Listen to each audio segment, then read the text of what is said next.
Hello again, everyone. Thank you so much for joining us for this Tuesday's edition of Alaska Weather on the 18th day of August, 2020. I'm Dave Percy, a meteorologist with the National Weather Service, and I'll be hosting today's show. Up first, again, the virtual Skywarn Weather Spotter Training course is going to be for Southeast Alaska. There'll be two sessions this month. First one at 6:30 p.m.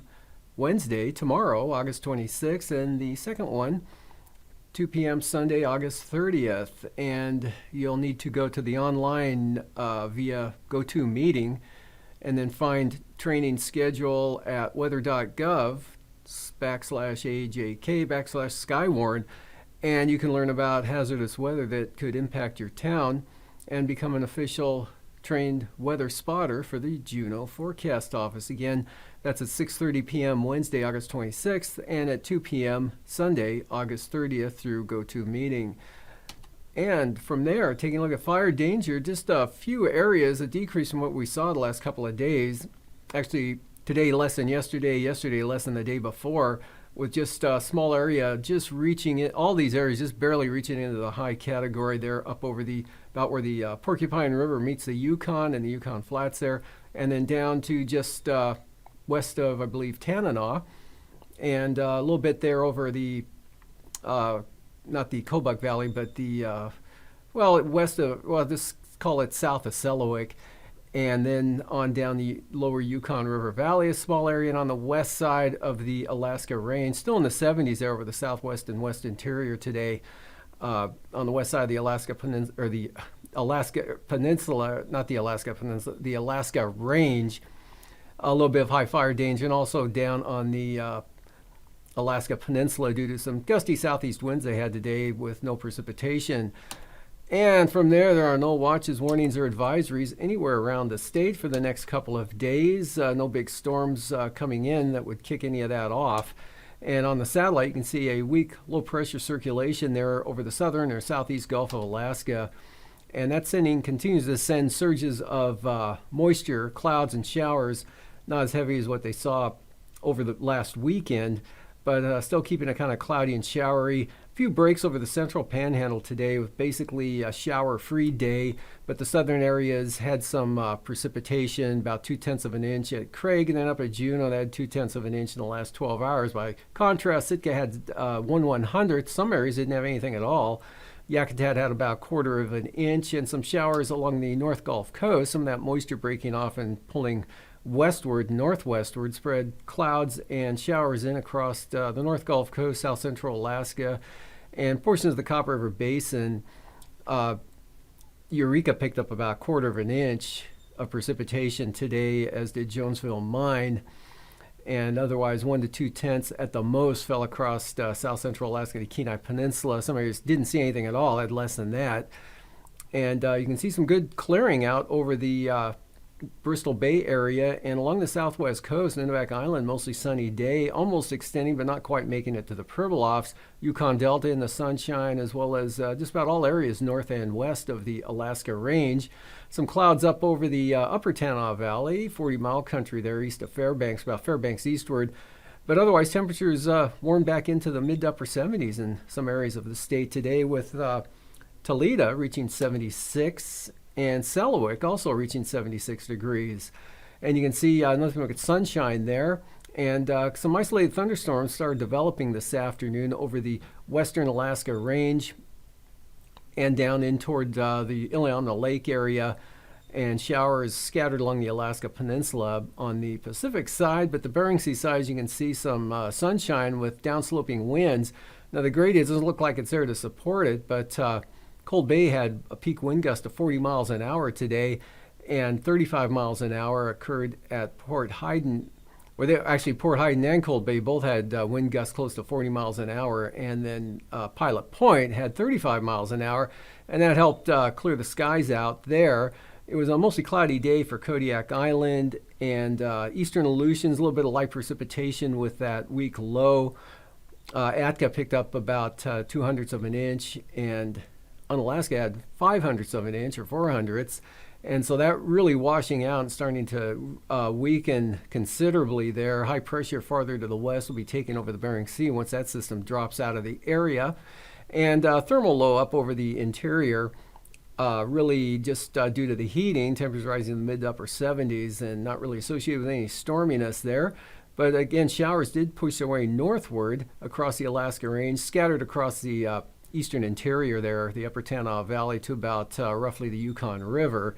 And the southeast coast, again, a couple of troughs there. One over the northern area brought some light precipitation, again, 1/4 of an inch to Yakutat, and then some showers over the southern southeast coast, and kind of an in-between day for the central panhandle. Forecast for tonight, you can see that whole trough mess drops south of the Alaska Peninsula. Still lingering light rain, fog, or drizzle over the eastern Aleutians to False Pass and maybe on the south side of the Alaska Peninsula. But high pressure developing now over the eastern Bering Sea and still over the western Bering. And light winds, so low clouds and fog and IFR flying conditions could develop anywhere over the Bering Sea and the Aleutians tonight and extend up to the Bering Strait, probably the eastern Arctic coast, a chance of showers on the western north slope. And again, thermal low over the interior there, really not resulting in any precipitation or even clouds. That's all going to still be south of the Alaska Range with some showers possible over the Talkeetnas, Kenai Peninsula, chance of showers, cloudy skies tonight. Should be dry along the North Gulf Coast, western Alaska Range. Also showers lingering throughout the night. But Kodiak Island, mostly cloudy, and shower chances continue for the southeast coast. A couple of troughs close enough to keep the shower chances in the forecast, even though the high pressure is just east of the border there. But it'll be mostly clearing out over the Copper River Basin areas. And moving on to Wednesday's forecast, chance of showers, central and northern panhandle, scattered at most, and should be a dry day, at least in part, for the southern panhandle there. Warm front there in that low south of the Queen Charlottes will be spreading rain into the southern panhandle across Dixon Entrance during the day, and probably the southern Prince of Wales Island, Metlakatla. Chance of rain increases in the afternoon. Isolated thunderstorms possible over the Wrangell Mountains and the western Alaska Range, northeast Bristol Bay area. Otherwise, not too bad. Afternoon showers, mainly over the mountainous terrain. There'll be some sun breaks over south central Alaska. Temperatures back into the 60s, some cases lower 70s again. And chance of showers up into the White Mountains there, but staying south of the Yukon River. And just a slight chance of showers for areas north of the Alaska Range. Central Arctic coast, north slope, chance of rain, fog, and showers there. Even chance of thunderstorms all over the Brooks Range, but even those will be isolated. And out west, nothing but high pressure over the Bering Sea. 3 week centers, 1,018 millibars, so lots of low clouds and fog developing with light wind conditions for the Alaska Peninsula, all of the Bering Sea, Aleutians right up through the Bering Strait. Fog probably likely, especially in the morning, for the eastern Beaufort Sea coast. And Thursday's outlook, high pressure kind of narrows as a front finally pushes into the far western Bering Sea there in the western Aleutians with rain and increasing winds out in those areas. But high pressure will press up to the coastline, so don't look for much change over the central and eastern Bering Sea. And should be a mostly sunny day, western Alaska once again, and not too bad even over the eastern interior. A few more clouds, better chance for some showers, south central Alaska, mostly over the mountainous terrain, Talkeetnas, maybe the Alaska Range, isolated thunderstorms, eastern Alaska Range, eastern Brooks Range, but temperatures kind of nudging up into the 70s again for the Susitna Valley, Kenai Peninsula, maybe even the Copper River Basin, and staying that way in the interior. Rain spreads northward, moderate amounts. Probably get a good shot of rain with that front swinging up into the southern southeast coast, with rain slowly spreading northward throughout the day. Lows tonight, upper 40s, lower 50s for the Panhandle. Otherwise 40s, mid to upper, with maybe some lower to mid 50s over the lower Yukon and Kuskokwim River Valley areas. And highs tomorrow, lower to mid 70s over the interior with 70-degree readings, Bethel down into Bristol Bay, and maybe the lower 70s again in the Susitna Valley. Otherwise, mid to upper 60s for the Kenai Peninsula, lower 60s for the southeast coast. That'll be followed by morning lows Thursday morning, mid to upper 30s along portions of the Arctic coast, maybe the North Slope, Brooks Range, lower to mid 40s, and then mid to upper 40s for the central interior, lower 50s for Bristol Bay and south central Alaska, and upper 40s to mid 50s for the Panhandle. and about 45 to 50 for the Bering Sea. And the Aleutians, high temperatures back into the 70s. Kenai Peninsula called 70 to 75 there, and maybe 77, 78 up in the Susitna Valley. Lower 70s, Copper River Basin, as well as the upper Yukon Valley and southwestward, mid 70s into the Bristol Bay zone. And now, aviation weather around Alaska. Moving into flying weather, Wednesday morning, starting up north along the Arctic coast, IFR, marginal VFR, western and central north slope, Brooks Range southward. We've got VFR to the Alaska Range, and then south of the Alaska Range, marginal VFR with some IFR over south central Alaska, central Kenai Peninsula across the Chugach-Talkeetnas, and some IFR on the north coast of the Panhandle. Otherwise, marginal VFR there, but good VFR from Kotzebue Sound, northwest coast, right on down off the southwest coast. In Bristol Bay, IFR, Alaska Peninsula, Unalaska Island, Pribilofs, and central western Aleutians. Wednesday afternoon, central western Aleutians, southwest Bering in the IFR zone. Another batch IFR to the northeast there, just north of the Pribilofs now, and right off the Yukon Delta coast. Marginal VFR St. Lawrence Island, eastern Aleutians, and Kodiak Island, on up into southern central Cook Inlet, Kamishak Bay, and eastern slopes of the western Alaska and Aleutian ranges. Kenai Peninsula, a little marginal up in toward the Madanuska Valley, but VFR Copper River Basin. All of the interior to the Brooks Range, IFR Central Arctic Coast. VFR for the southeast coast, looks like some marginal VFR there around Sitka to possibly Elfin Cove. Thursday morning, marginal VFR zone is now over the southern southeast coast of that system. Coming up from the south and moisture flowing from south to north. But the northern Panhandle VFR, same thing for the Gulf of Alaska, North Gulf Coast, Prince William Sound VFR. Some marginal VFR, Turnagain Arm, maybe Knik Arms, and down into the Kenai Peninsula. But basically southern Alaska VFR, as well as central Alaska, Norton Sound, across Seward Peninsula, up to the Noatak Valley and the western Arctic coast to about Point Lay. And then Wainwright, marginal, central, eastern, north slope and Arctic coast, IFR Bering Sea, and most of the Aleutians with the exception of the Fox Islands, and those IFR inland there over the Yukon Delta. That continues to push inland Thursday afternoon with IFR into the western Kuskokwim Delta, just about covering all the Yukon Delta, Norton Sound, and all of the Bering Sea, all the Aleutians IFR, north side of the Alaska Peninsula. South side, though, VFR. And that includes Kodiak Island, Bristol Bay VFR, southern Alaska. Good VFR now, all the way north across the interior to the north slope. Marginal VFR there, some IFR on the east side, and still marginal VFR over the southern third or so of the southeast coast. Anatuvik, VFR tomorrow. Adigan, same forecast. VFR day coming up once again, and Lake Clark and Merrill. Looks kind of marginal throughout the day tomorrow at times, and for rainy, starting out marginal, becoming VFR into the afternoon. Windy VFR. Isabel VFR, and Mintasta go VFR for that pass on either approach. But Tanita, I'm going to go occasional marginal VFR at times, at any point during the day tomorrow.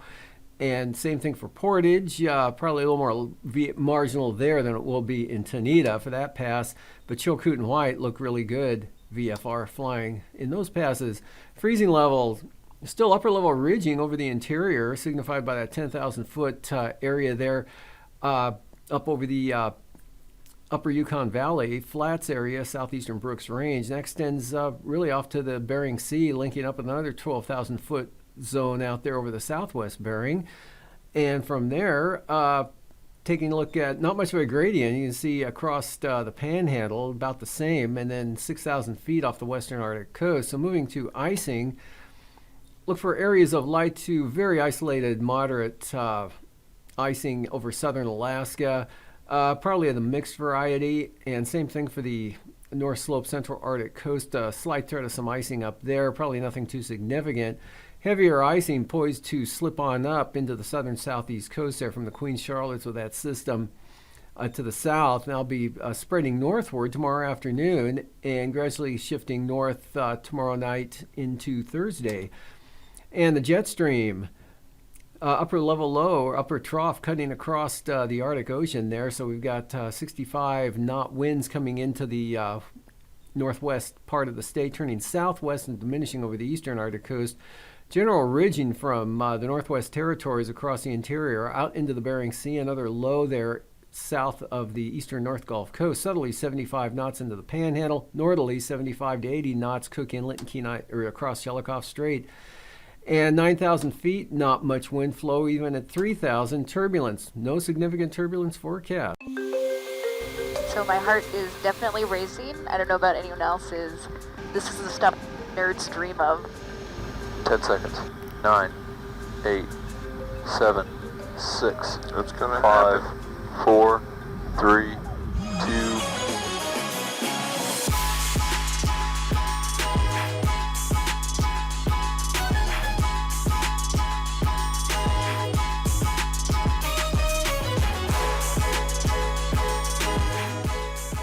That countdown you just heard? We'll get back to that in a minute. Last episode, we saw the epic launch of ICESat-2, NASA's newest state-of-the-art ice-observing satellite. But now that that's in orbit, the pressure to deliver results is on. Between launch and, the first ground returns, took 17, 18 days or something like this. It's a time when you're quite nervous. 9 years ago, Dr. Torsten Marcus took over as the lead project scientist for ICESat-2 during a time when the mission needed a champion. You start fighting for a mission over, for 9 years now. So when ICESat-2 was turned on for the first time 18 days after it was launched, only then would the science team know if the whole thing had worked. And it did. First of all, it's kind of emotional, right? Being here, ICESat-2 was developing for 9-10 years. Rocket scientist. You live the mission, right? If it sounds like there's a lot of noise in the background, that's because Torsten is being interviewed from a plane 1,500 feet in the air.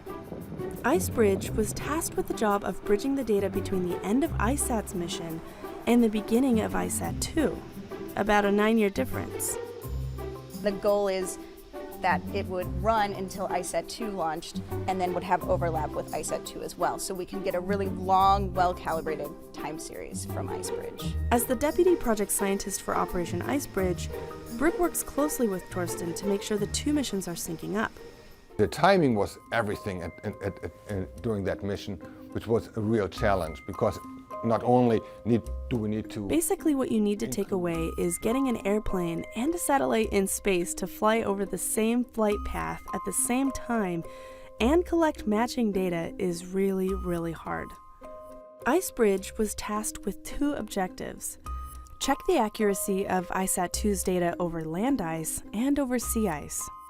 They were able to lock in the land ice data fairly quickly in the mission, but the sea ice data... It was really tricky. We waited day after day. Do we fly the sea ice? It's still on our list. 7, 6, It's gonna 5, happen. 4, 3, 2, 1. Mark on the overpass 0435, 350. Here's what just happened. A plane 1,500 feet up and a satellite 308 miles up measured the same sea ice at the same time. This moment finally linked veteran mission Operation IceBridge's data to that of its new sister mission, ICESat-2. Two projects that, until now, were separate for nearly 10 years. It's a very satisfying feeling because you do something that is meaningful and in the bigger picture. And yeah, it's very satisfying. Our search for knowledge doesn't end here. Grace Follow-On and ICESat-2, the two satellite missions that launched this year, will continue to bring in incredible data for the foreseeable future. The steady drumbeat of campaigns in the field goes on, but most of all, the people who look for answers will never stop searching. And from our perspective, it's pretty clear why. What is your favorite planet in the solar system? My favorite planet is the planet Earth. What? Earth? Really? The Earth, obviously. Favorite planet in the solar system? Earth, right? We live on it. It's a really important one. Favorite planet is Earth. Right. Yeah. Yeah. Yeah, so Why? when you look out at the other planets, they're absolutely fascinating. They've got all sorts of interesting systems going on. They've got dust storms, But then when you're on another planet, looking back at Earth, I mean, it's just incredible. Whenever you go in different places, it looks so different, so amazing. It's just, I love planet Earth. It's just a very special planet. This is our home. We've seen things far beyond the solar system. But even with all that, even the amazing things we've seen, one of the most amazing is the Earth itself. It's got to be Earth. It's got to be Earth. It's got to be here. I like the polar regions up here, of Earth. Yeah, sorry. It's very boring. Earth is good. Earth is good. We live here, it sustains our life. I'm not going to turn my back on it. It's got water, it's got ice, it's got vegetation. I mean, it's rich with life. And so studying Earth is a very, very rewarding career. And I think if we were on any other planet, we would be trying to get to Earth as quickly as we could.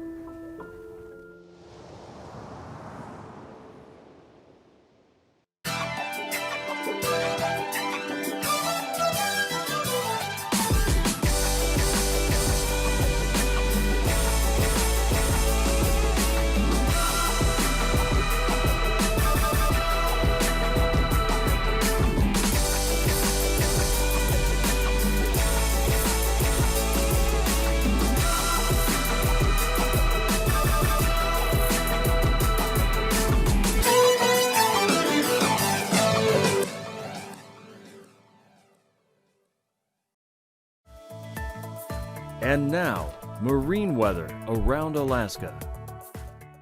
Welcome back. Looking at today's sea ice analysis again. Not a lot of change. It looks like it's maybe a shade in toward the barrier islands there, north of the far eastern Beaufort Sea coast. Otherwise, not a lot of changes from yesterday, and no big changes expected for the next 4 or 5 days. Coastal water forecast there for the southeast coast. East to southeast winds 15 to 20 knots. North coast, we've got some small craft advisories. Easterlies 20 to 25 knots with 6-foot seas. And for Clarence Strait, southeast winds 15 knots, seas at 3 feet. And northerlies at 10 for Lynn Canal. Light winds also in the forecast for Stevens Passage. Northeast at 10 there with 2-foot seas.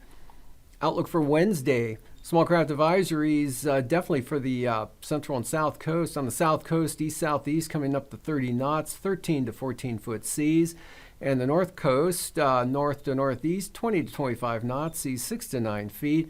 Winds on the increase also for Clarence Strait. Southeast sustained 30 knots, especially in the afternoon, seas 6 feet. Northeast 15, Stevens Passage. Small craft advisories for Lynn Canal. North sustained 25 knots with gale force gusts. And for Cook Inlet tomorrow, southwest breeze at 10 knots with seas not too bad at 3 feet. Kamishak Bay and the Barren Islands, northeast winds at 10 knots with 2 to 3 foot seas. Light east winds for the western North Gulf Coast, seas 3 feet. Light east winds also for Prince William Sound and the eastern North Gulf Coast, looking at winds from the northeast tomorrow, only 15 knots with 4-foot seas. And for Thursday, North Gulf Coast, west winds 15 knots, seas 4 feet. A little breezier in Bristol or in Prince William Sound. Northwest winds at 20. Seas still slide at 2 feet, and west-northwest breeze for Cook Inlet, 2-foot seas. And for the Barren Islands, Kamishak Bay, winds will be out of the northwest at 20 knots. Kodiak Island, northeast 15 on the east side, Chillicothe Strait west at 10. East winds 15 to 20 knots, 3 to 6-foot seas for the Alaska Peninsula. Bristol Bay, winds west at 15 knots with 3-foot seas. And for Thursday, for Bristol Bay, winds will be northwest at 20 knots with seas running at about 4 feet. And west-northwest winds 15 to 20 knots for the Alaska Peninsula, seas 3 to 6 feet, highest on the Pacific side of the peninsula. And 20-knot winds out of the northwest extend from Castle Cape to Cape Sarachev, and there seas will be 7 feet. Otherwise, for Kodiak Island, west-northwest at 15 for the winds and 3 to 5-foot seas. Fox Islands tomorrow, kind of a variable wind direction, east to north or northwest at 10 to 20 knots, seas running 3 to 6 feet. Adak and Atka northwest 10 to 15 knots. East 15 Amchitka Island, northwest 10 for Kiska Island to Shemya. And then south winds increase to 25 knots with the front coming in from the west there for the western Aleutians Thursday. And for Amchitka Island, southeast 15, Adak and Atka, southeast 10 to 15, 2 to 4 foot seas. And northwest winds, 10 knots for the eastern Aleutians with 2 to 4 foot seas. For the southwest coast, light winds tomorrow, mostly from the northwest, and seas running about 3 feet. Light winds also for the Pribilof Island, St. Matthew Island areas. They'll be northeast at 10 with 3 to 4 foot seas. 15 knot northerlies in the forecast for St. Lawrence Island with seas at 3 feet. And for Thursday, those winds will turn south at 15 knots, and the southwest coast, northwest breeze at 10 to 15 knots, 2 to 3 foot seas. The Pribilofs, winds stay light, northeast at 10, St. Matthew Island south at 15, Norton Sound, northwest at 15 knots with 2 foot seas. And for the eastern Beaufort Sea coast, tomorrow, winds will be east at 20 knots with 3 to 4 foot seas, north 15 on the central coast, and the west side, northeast at 15, all the way to Cape Thompson to Wales, north winds at 15 knots. And for Thursday, Wales to Cape Thompson, south 15, Cape Thompson to Cape Beaufort, there'll be about 20 knots, but seas only 3 feet. Western Arctic coast, southeast at 15, central coast, northwest at 10, and the east side, east winds, or east breeze at 5 to 10 knots with 2 to 3 foot seas. For tonight, again, showers chances continue for the southeast coast as well as south central Alaska to the western Alaska range, otherwise fair over the interior. Chance of showers to the western north slope. And Wednesday, low clouds and fog with high pressure over the Bering Sea through the Strait. Chance of thunderstorms isolated in the Brooks Range and the Wrangell Mountains and western Alaska range. Rain with that storm south of the Queen Charlotte spreads northward on Thursday into the southern panhandle with highs in the 70s over south central Alaska and the western interior. These forecasts are for planning purposes only. Call 1-800-WX-BRIEF for a formal pre-flight briefing. Always file a flight plan before you go flying. The U.S. Coast Guard Auxiliary urges you to leave a float plan with a friend or the harbor master before you go boating.